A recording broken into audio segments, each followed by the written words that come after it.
Okay, thank you for joining us this morning for our event, Building the Green Workforce Ecosystem in New York City.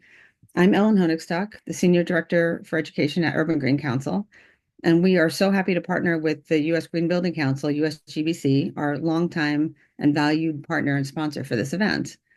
Our shared values are excellence, inclusion, collaboration, and engagement, and we invite you to be mindful of these during the program. I'm very happy to welcome Rhiannon Jacobsen, USGBC's Managing Director for U.S. Market Transformation and Develop, to get us started. Rhiannon. Excellent. Thank you, Ellen. Good morning, everyone. Very excited to be here with you. I am actually on the West Coast for once.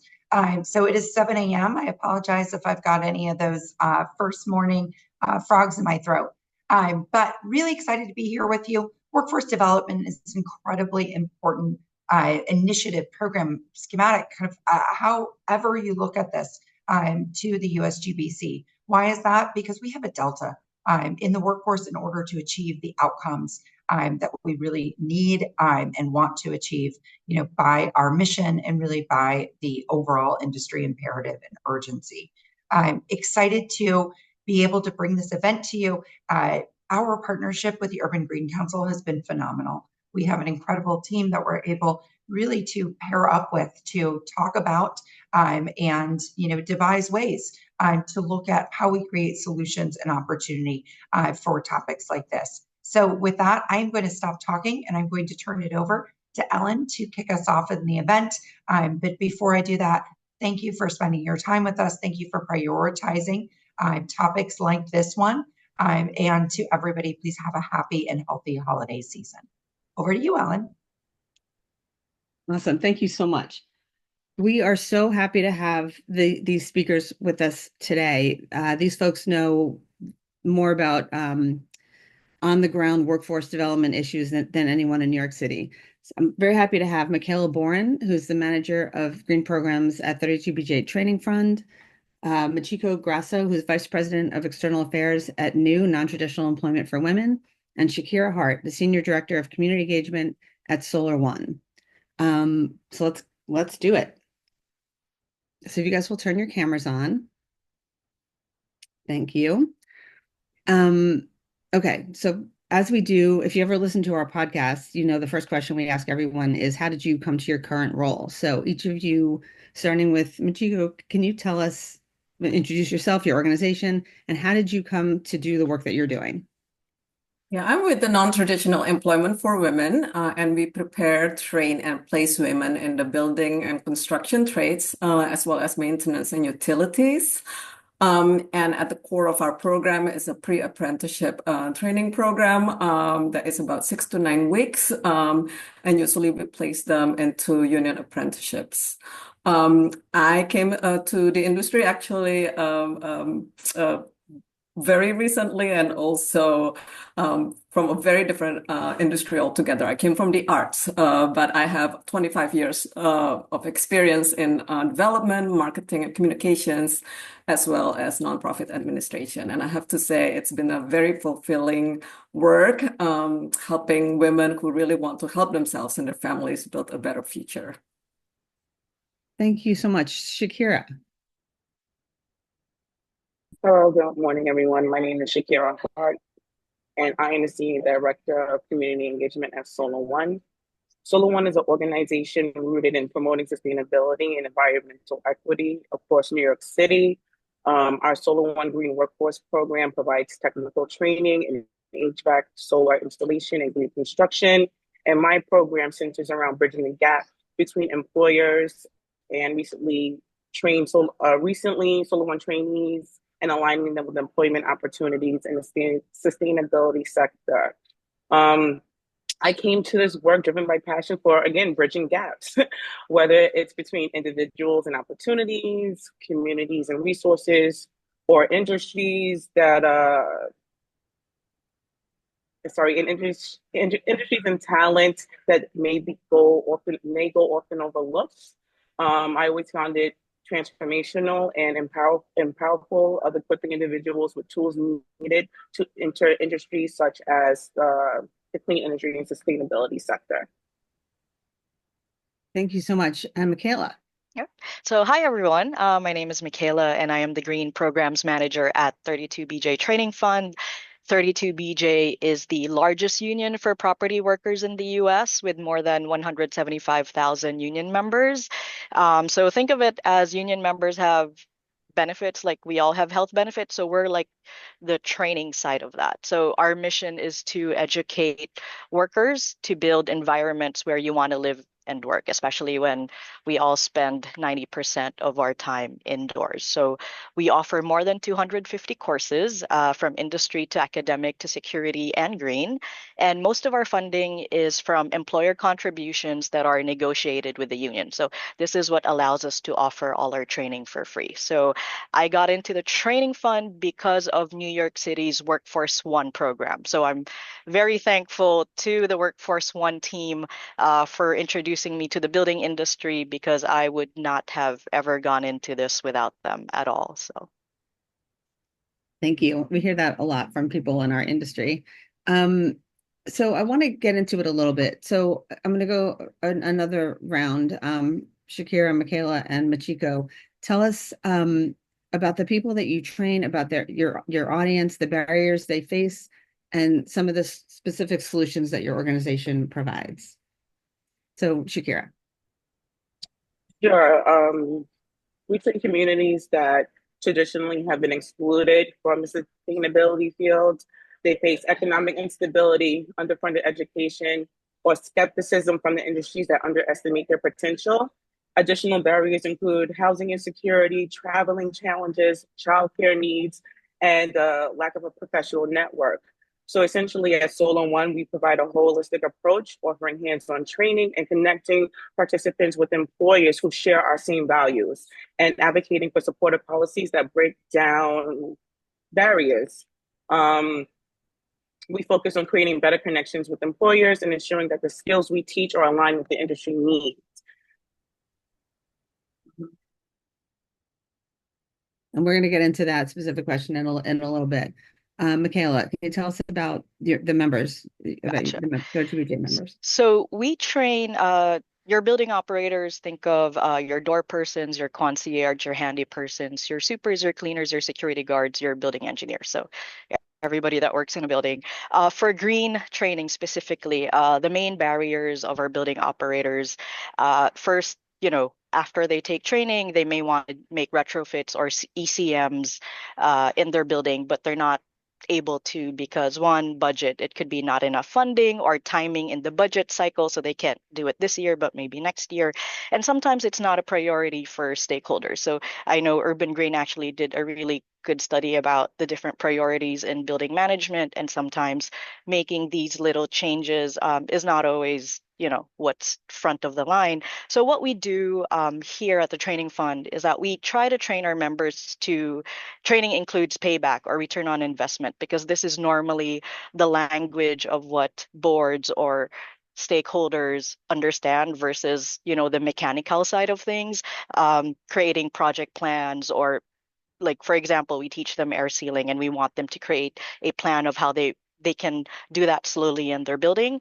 We partner a lot with Urban Green, with Con Ed, New York City Accelerator, on rebates and incentives. So this year we actually had that initiatives webinar recently because we wanted, I think it was a great idea to have not just your building operator, but your property manager or your board member there, so that you're both on the same on the same at the same thinking of the same plan or ideas for your building, so you're on the same page. Also, if you're a cleaner or a security guard and you want to you notice something and you want to make a change in your building, they're not really in a position to do so. So we actually have career tracks and give them resources and strategies that maybe they can apply later when they are ready to do that, or they're in a position to do so. And compared to 14 years ago when I first started in the industry, there's so many green laws and changes and moving parts in New York City because of decarbonization. And so we just really need to keep up and make sure that our members are updated and, they know when something's coming. So continuously updating the curriculum. I know Michiko and Shakira know that curriculum development takes manpower and time. Like it's really not easy, which a lot of people don't understand.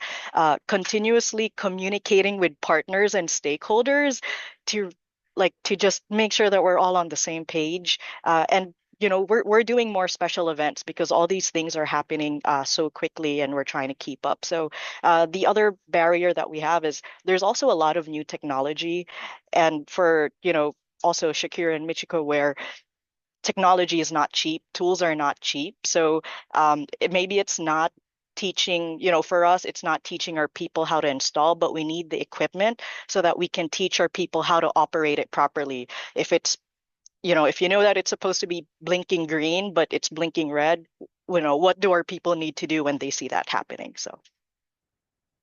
Thank you so much. Michiko. Since the population that we serve are women, I think we have very specific barriers.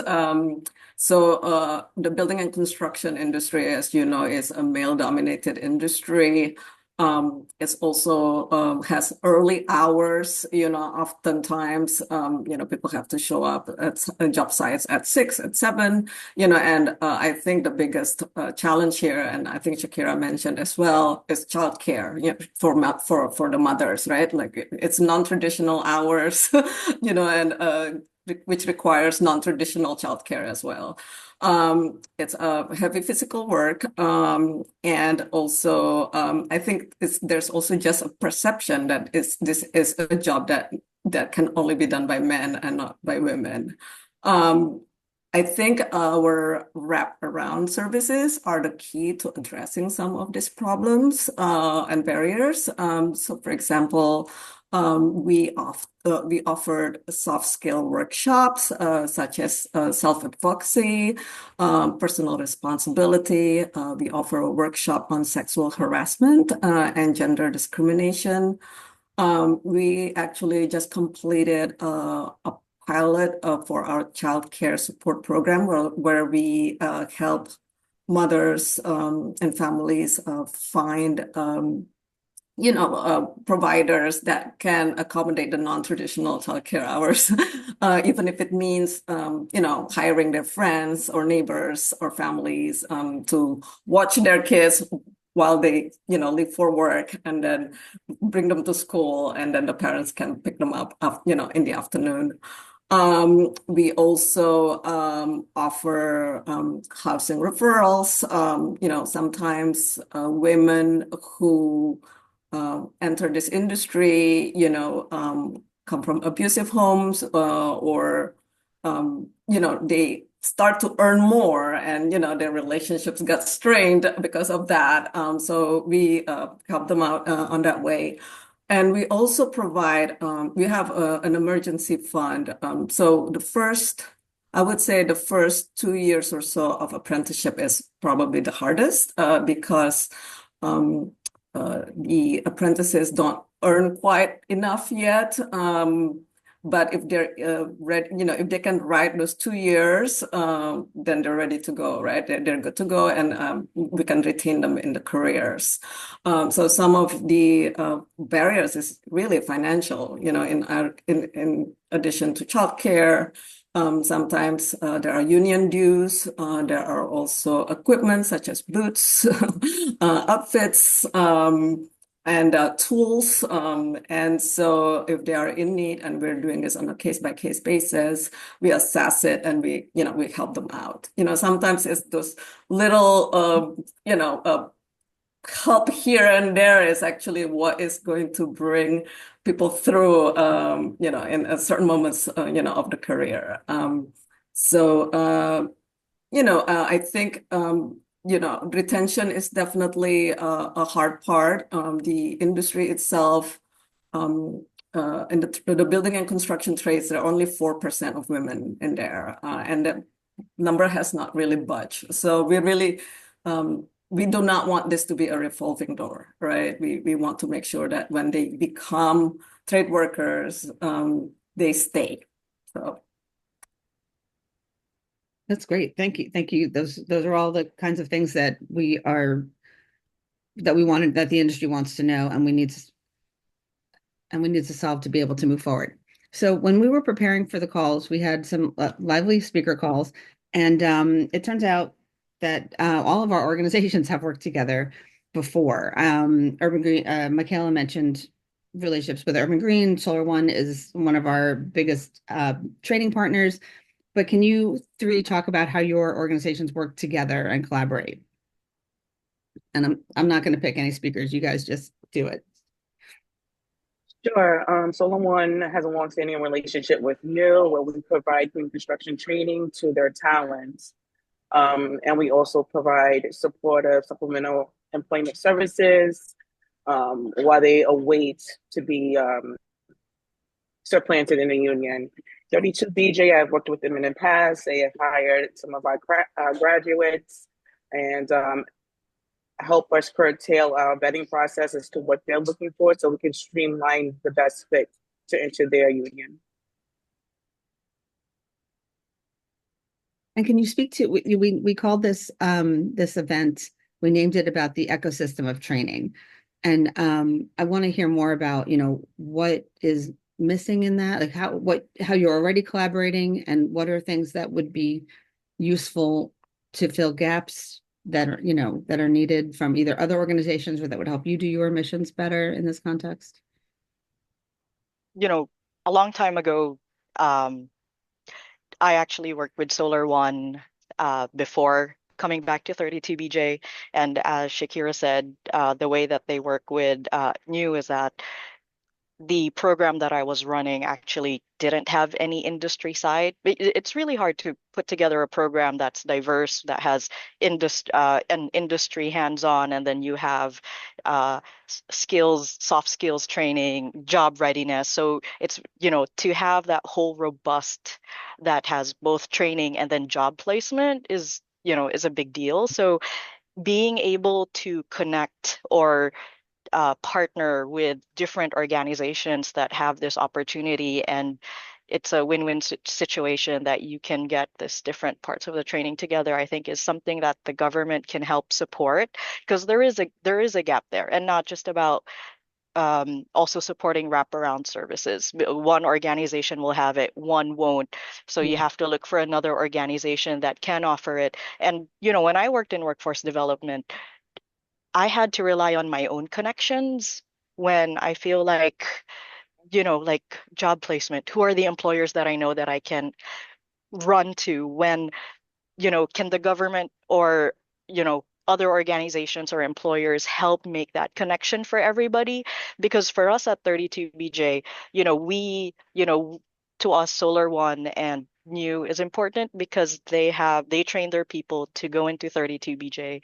And once they're in the union and they have training benefits, we are the part that help them continue their, training. So for us, we're on the retention side. We're, the same way we are all required to do continuing education, especially where, the building industry is changing very quickly and everybody needs to be updated. So we're the continuing support, but, we won't get more people in the building industry if we don't support, our workforce development training organization. So I know at one point we also had a connection with New on one side, and with Solar One, we also have 32BJ members that consult with them in terms of installing solar. So for even just our members to know that Solar One is a resource, or to know that, one of the ways to get into the union is or getting a union job is through training at New, I think is still information that's not widely known throughout the city. True. Yeah, and Go ahead. I have to say that one of the most difficult components of what we do is actually on the job placement side. Sometimes union apprenticeships programs only open up at certain times of the year. I think Shakira mentioned about Solar One helping provide, those like interim placements while people are waiting for the union apprenticeship to open. I have to say that, organizations like Solar One also help provide the expertise, right, that we are lacking on our end, especially as jobs are becoming more focused and more specialized. I think it's really important for us to partner with organizations such as Solo One. Thank you. And that's a good segue to my next question about connections with employers. And honestly, I forget which of you said this on the speaker's call, but it was something about if employers would tell us what skills they want us to train for, we could provide much more directed training, which, makes perfect sense. So let's talk about that for a moment. Jobs are changing quickly. How are you being advised and guided about what skills are needed, what trainings are needed, and how do you, then advise your constituents? And Michaela, For me, yeah, Michaela, yours is probably the most straightforward. So Yeah, for us, the easiest is because we have an advisory council. So the advisory council is made up of union union leaders, members, and employers, and the Realty Advisory Board. And so we have a meeting around every quarter. We're all in a classroom and we report and they give advice, they share their thoughts, and I'm very thankful because everybody is always engaged and they're willing to share their experience with something. Or let's say when composting first came out as a requirement, it was one of our advisory council members who actually gave me the contact detail to DSNY and really supported us having a webinar for them to present. Our instructors and our students are also sharing information. So whether it's, hey, Michaela, there's this new technology, or this is something that's going on in my building that I haven't seen yet at the training fund. It might be, a new course that we can offer. So I'm happy that we've had a lot of alumni or green students who have taken everything and still, communicate with me about new ideas for the program.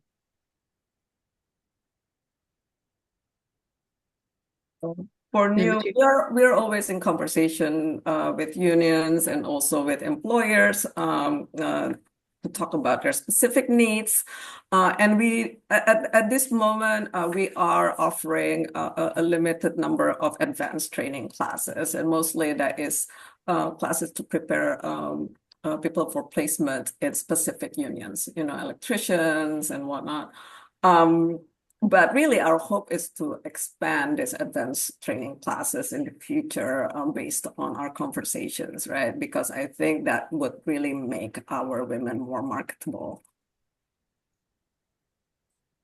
For Solo One is essentially being a part of platforms such as this or Green Economy Network, convening with other CBOs doing similar work to see if they're having the same insight and input from employers in the industry to make sure that we all one accord when we're trying to meet the industry needs.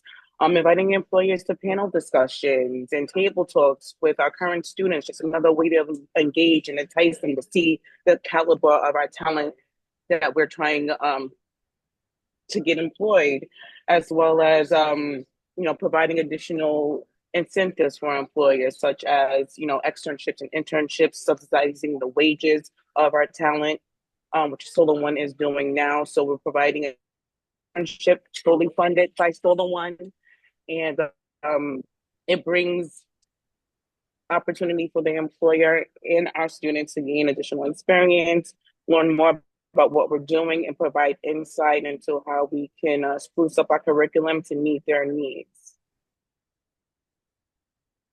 thank you. Thank you. That's really interesting. I want to pause for a moment and encourage our audience to put questions in the Q&A box. We'll get to those in a few minutes. And please upvote any other people's questions that you find interesting. So we teach incumbent workers. Mostly, G-Pro is for contractors and trades, energy code training for architects, engineers, and it's we're finding that it's hard to establish a culture of training in companies where there isn't already one, right? And so I'm wondering if what your opinions are about that, how just across the board, industry-wide, we can improve the culture of training and have that be just like a thing that we are all doing for continuous improvement, especially with all the changes in energy-related fields,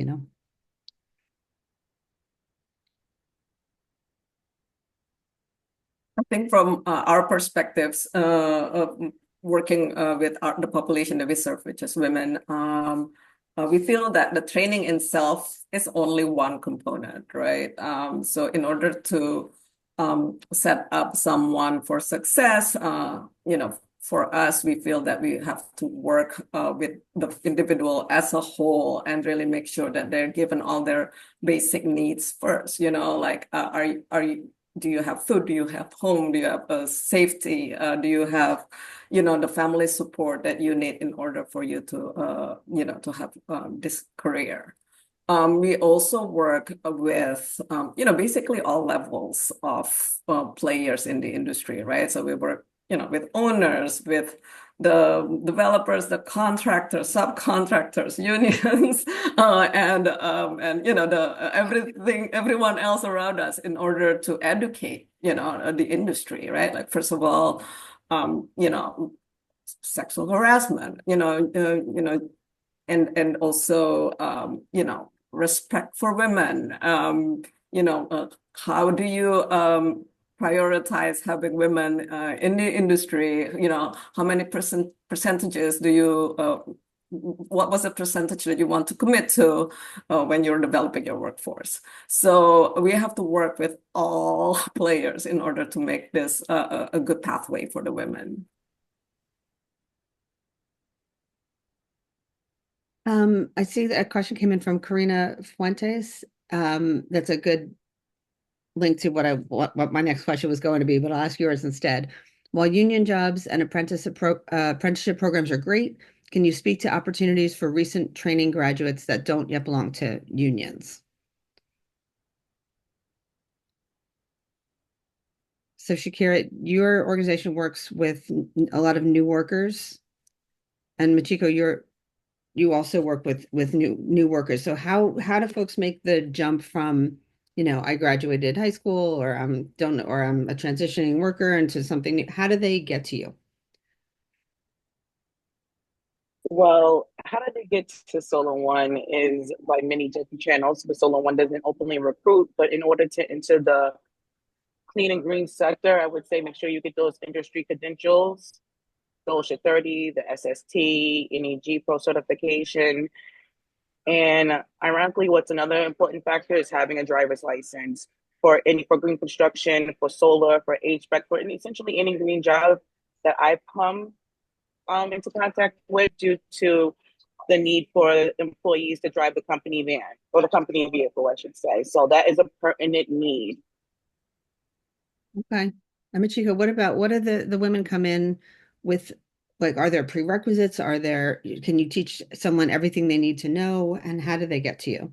I think it's a two-pronged question, right? One is how to enter, and then also I think the question in the chat was also what do they do when they're awaiting union placement? What kind of jobs are available? So the first one, we are actually trying to not only recruit, via marketing campaigns on the subways, on the bus, word of mouth, social media, but we're also we're aware that careers in the trades is not a split-second decision, right? Like it's sometimes something that you sit on for like years before you make a decision to enter. So we're actually building our youth program right now, just introducing the option of building of having a career in the trades. So that is one that is answer to the first one. And the answer to the second one, and as I mentioned, employment is the hardest piece to crack here. What we're trying to do is to really establish relationships with employers. So some of the employers that we work with are, Con Edison, MTA, and Verizon, just for additional options, of placements for our students. We're also trying to hook up with employers to get internships in the industry, right? Like, so if you have a view of what the industry is, if you have a big picture of it, that is going to be useful in your work as a tradeswoman. So that's what we're trying to do. Okay, thank you. There's a question, actually, I'm going to say, we're going to give Shakira any questions for Shakira. Let's put those up front because she is winning a City and State New York Responsible 100 Award at 11. So she's going to run out of here about quarter of to go receive an award. So let's, if we have any questions for Shakira, throw them up there now, and we will do those first. We have a question from Dylan Leather. Hopefully I said your name right. Michaela touched briefly on the need for government support in the training ecosystem. Can you all share what your interactions with government entities have been like? And I'll add, what gaps would you like to see filled? What could the city of New York do to help?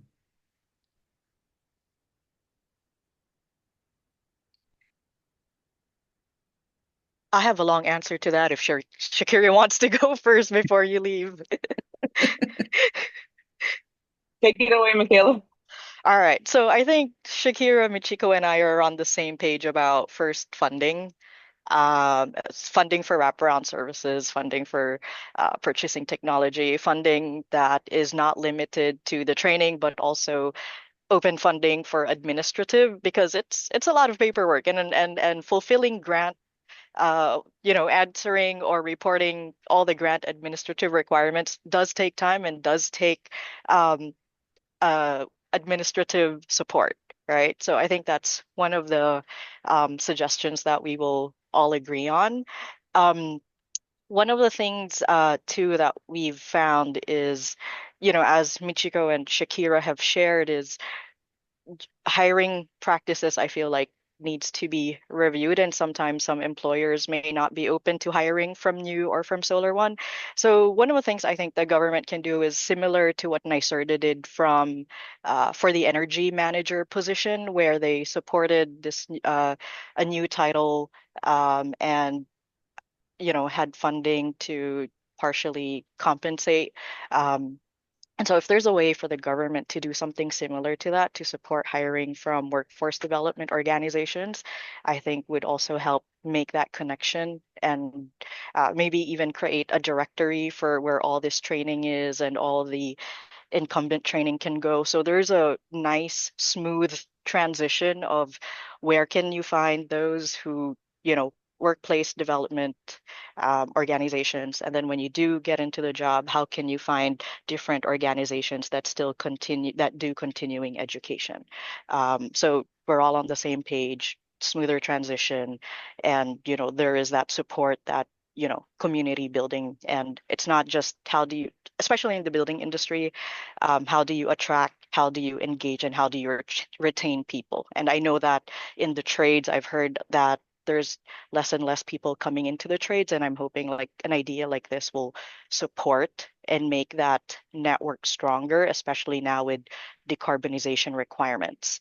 I think one of the things too for continuing training, incumbent training, is that employers want to do training, but when you have a team of people in the building doing training, you also need somebody to watch everything that's going on. So finding funding for employers that can help compensate for the team to do training during working hours, I think is something that hasn't really been done yet. So that's another thing that we can get help on. Related to Paul's question about LEED, so New York City has a lot of laws, and one of the requirements is that city buildings need to be of LEED or passive house, and new buildings need to be fully electric. Well, that requirement requires certain certifications, right? Shakira and Michiko mentioned if you want to go into construction, you need OSHA 30 or OSHA 40. And so if there can be more funding to pay for these certifications, because they're not cheap, like LEED exam is $250 per exam. So if there is funding that can just focus on helping people get these certifications to make it easier for them to fulfill the requirements of a job, I think will also make a difference. And how about creating or looking into the policy of hiring from within? So we actually have an employer that has not only taken the same training that he lets his people take, but he's very supportive of continuing education. And when he sees that his people takes the training and applies it in their building, he actually does hiring from within. So these are kind of all the ideas that I had.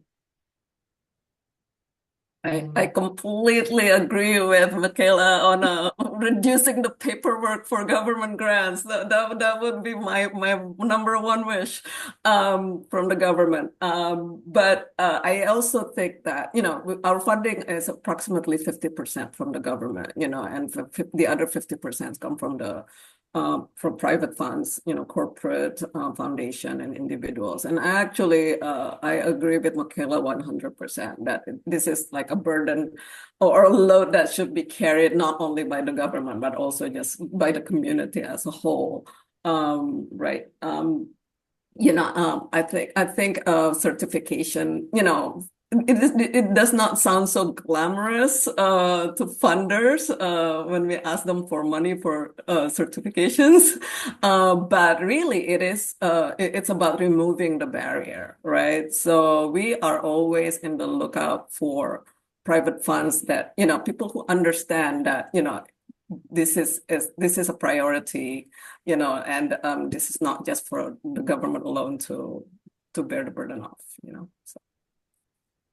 Danielle asked if there are any specific areas of knowledge that apply to multiple trades or that would allow someone to be more competitive in the workforce and give them, various options. And you're talking about, newer workers or transitioning workers new in the clean energy field. What are those things that, like our foundational knowledge that you think would serve your constituents?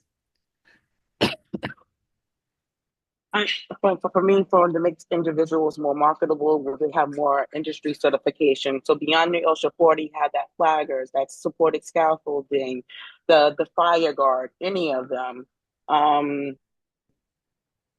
Which will make you stand out and more marketable, and you can hit various avenues within the construction field. For me, I've come to experience when people say construction, they think of perhaps like a general laborer. They're not thinking of the mason, the windows installers, the painters, and so forth. So you should really specify your 3 top areas of interest and guide your credentialing and education in that path. And then once you do that, the opportunities will flow. As long as you specify as much as possible. I'm going to add to that. I'm the moderator, but I also run a workforce development program. So we just launched a course called Getting Started in Green Building. And originally it was going to be oriented towards the trades, like all the ones that you just mentioned. And very quickly we realized, that the jobs in architecture and engineering and accounting and real estate brokerage and development and all of those things are needed because green building processes and strategies and ideas, if they're not present in the entire pipeline of projects, we won't get the performance that we want. So, and we, in the class, we stress like whatever skills that you have or things that you like, you should continue to do those things and then apply them to, because I when young people come out of school, I feel like I'm always getting calls from like, what can you tell this person or that person? And it's just like, I can't give you a pathway. You have to decide your own pathway. But if you know the skills, if you know what skills you have and what that you like, that can help define, but really, I think the important part is finding a program like any of these 3 that we're talking to. So there's 2 questions on here about really how to promote your programs. I mean, one is like, how do we just get more knowledge about them? And the other from Jada Yan, who's a recent graduate from the new program, saying, she remembers how difficult it was to find such an amazing organization as new. So what are some of the things that are preventing new 30BJ and Solar One from, just getting better known? How do they better promote themselves, no matter the age or trade, and to know that this is a good option? Solar One is a work in progress, right? We're changing up our marketing and our digital presence. We're attending more events and platforms such as this one. But I must say, Solar One is pretty well known in the workforce space, especially in the cleaning and green sector. But I feel like the more marketing, the better. I have come to witness many, individuals saying, they don't know how to navigate the workforce ecosystem. They don't know what programming is out there or what they qualify for. So I do feel that there's room for improvement. As of now, each borough has a clean energy hub. So there's a Bronx and Brooklyn clean energy hub, a Queens clean energy hub, and a Manhattan clean energy hub, which provides a varied amount of resources for, however, dealing with workforce. If the wider community has an interest, let's say in HVAC, solar, and so on, they can get in contact with the Clean Energy Hub, who would refer them to participating workforce agencies and align them with the contact person there so they can follow up and apply. Go Jada. In terms of promoting ourselves, we do it in many different ways, and I think they work as a whole, right? So actually, we work with a lot of community-based organizations and also elected officials to really identify opportunities for tabling, job fair events and whatnot. So we are present in the various communities. We actually just signed a contract with NYCHA, to work on their REASE program as part of our recruitment process, recruitment efforts. We also are, we have a comprehensive a marketing campaign. So we're very fortunate to get grants to do a subway and bus campaign, which we also paired with a paid social media campaign this past fall. And actually our website visitors doubled, our recruitment number for information sessions went up. So we're very, very happy with the results. But really, recently we had an event and there was a question that was thrown to a classroom of students, like, how did you hear about NEW? And a lot of them actually said, oh, you know what? We went to the unions and they said, oh, go to NEW, get prepared, and then come back to us. So the unions have also been such a great partner in terms of getting, women to be in the trades. And as I mentioned, I think the youth programs that we have will be key in building the next generation of tradeswomen as well. For us at 32BJ, it's a little bit different since members come to training after they have the job. So it's actually the union is doing great at promoting training as a benefit. And we also work with CUNY because some of the courses that we offer actually equal to college credits. But one of the things that came to mind was that if there are green building expos or conferences, and everybody's into have a networking event for people, I think it would be great to invite workforce development and training to come and represent or to table or to have their new graduates or those in training to attend those to, just make the network wider. USGBC at Greenbuild actually did something similar for high school students, which was great. So maybe, to even make that apply to what we're talking here is for high school students to also get to know organizations such as ours and NEW and Solar One, that, hey, this is another option as a next step for you, right? Because the building industry needs to grow by 20%, and to attract people, we really need to start, young, so to say. And, the term emerging professional now, especially in the green building side, is not just those who are, newly coming in, but there's a lot of people who this could be their second career pathway, right? So also being more open to that, I think, will make a big difference. Okay, I'm going to ask two more questions so we don't have to have Shakira bolt alone. That should give you time to get to your award on time. So I really like this question from Anel Cabrera Maris. I'm sure I butchered your name. If you could, what training and coaching would you provide employer partners to support their contribution to a better process and better retention? Because we're talking about training for the workers. What kind of management training, what kind of employer training is needed and isn't there now? I'm going to remind you of something that we talked about in our speakers call, which was on-the-job training, how to do that better.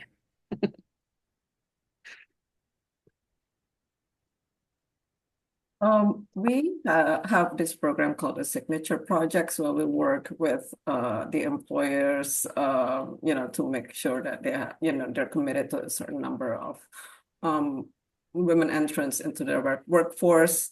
But really, the component that we want to add to that in the future is like a workshop, almost like a workshop component when we really address a diversity, equity, inclusion, but also in addition to that, sexual harassment and gender-based violence, so that, the contractors, the employers and the owners can really provide a safe workplace when we place the women. I think employers could get better at mentoring, whether it be new workers or those already established within the company. So something I want to touch upon that Michaela said as far as, upskilling those incumbent workers. I feel that if a government mandate or PLA was in place that an employer came to, let's say, Solo One and was training their incumbent workers, they would be awarded a grant with a contingent basis that they have to hire from our pipeline to refill those positions as their incumbent workers are upskilled and promoted, right? So I feel that would be beneficial and a viable avenue to diversify the workforce. Okay, Michaela? What has worked very well with us with our employers is that we actually do employer training, meaning we come to their building and we do training in their building. So for green specifically, especially for retention and to have our members more engaged, like more ownership of the building, is that we do a treasure hunt in their boiler room. So they may be the door person or the concierge, but for them to be able to go into the mechanical room that they don't normally do, and for them to see how the rest of the building works through training actually makes a difference. What's nice about the building operations and maintenance side of the building industry is that the career of moving the different titles and wanting to move up is very clear. Tasks are very clear, titles are very clear. And so you can start as a door person and you would know, it's very clear to you how you would move up to become a super or a resident manager. So when employers come to us and say, hey, we want to do this training, we can easily kind of figure out where in those levels of training does this fit in, or if the employer says there was a situation and I feel like this is what my team needs, we can easily make a customized training for their group of people. Also, like for example, workplace harassment as required in New York City. We offer that to our employers, and it's free training. So they don't have to, find or spend any more from their budget to do this required training by the city. So that's how we do it on our side. Thank you. And then my last question, and Shakira, obviously, we'll start with you. What does success for your constituents look like? What does success look like for my constituents? Being employed and having longevity, being able to retain a job, to meet the challenges and hardships they may encounter with support, and growing within, and then coming back and giving back to, individuals in the same position they were not too long ago. Great. And congratulations. You could go Thank dark. you. Bye. Enjoy. Michiko, what does success look like for the women who leave your program? Are they all going into trades, or is there a variety of outcomes? I agree completely with the previous comment about just longevity and retention, and really for us it's about the economic stability, right? Because I think a lot of the women that choose this path, sometimes they already tried many different things and that did not work out, and this is something that actually is a game changer for a lot of them. That will be the measure of success. That's great. And Michaela?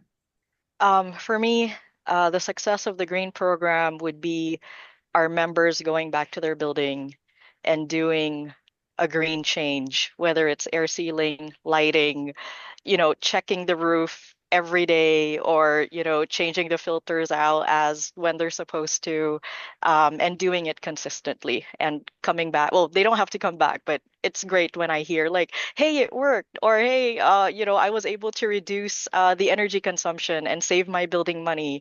And whether that's tomorrow or 3 months from now, but knowing that they have all these ideas that they can apply in their building and feeling confident that they can, or even creating, new ECMs because of what they learned from the training is my definition of success.